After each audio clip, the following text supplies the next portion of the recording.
The book of Ecclesiastes, Chapter 2.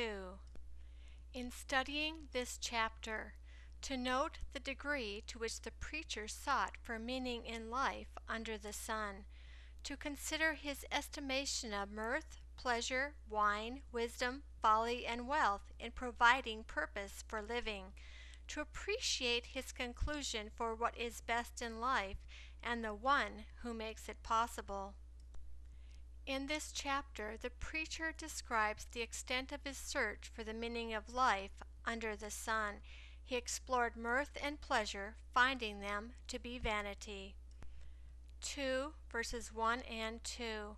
I said in my heart, Come now, I will test you with mirth. Therefore enjoy pleasure. And behold, this also was vanity. I said of laughter, It is foolishness. And of mirth, what does it accomplish? He experimented with wine and folly while guiding himself with his wisdom. 2 verse 3.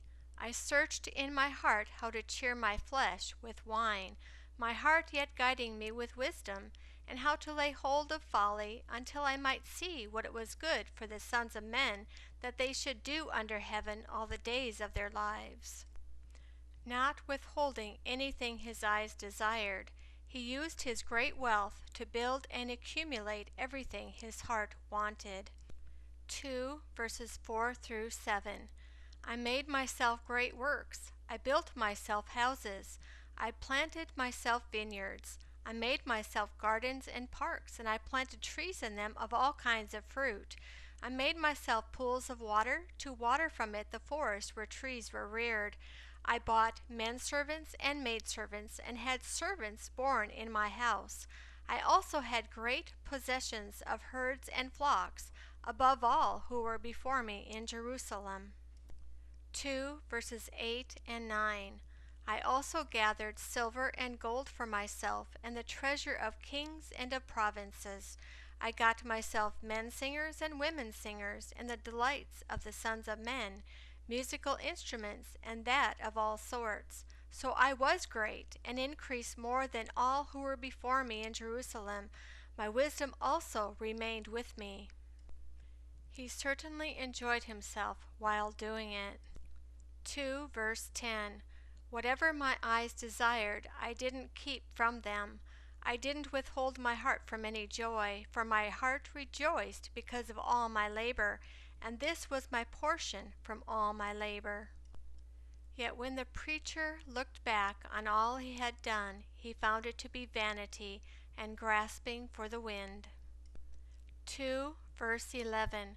Then I looked at all the works that my hands had worked, and at the labor that I had labored to do, and behold, all was vanity and a chasing after wind, and there was no profit under the sun. Reflecting upon the comparative value of wisdom and folly, he did find wisdom to excel folly. 2 verses 12 through 15. I turned myself to consider wisdom, madness, and folly, for what can the king's successor do? Just that which has been done long ago. Then I saw that wisdom excels folly as far as light excels darkness. The wise man's eyes are in his head, and the fool walks in darkness. And yet I perceived that one event happens to them all.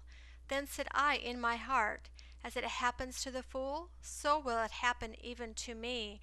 And why was I then more wise? Then said I in my heart that this also is vanity. But he also observed that death came to both the wise and the fool, and both soon forgotten. 2 verse 16.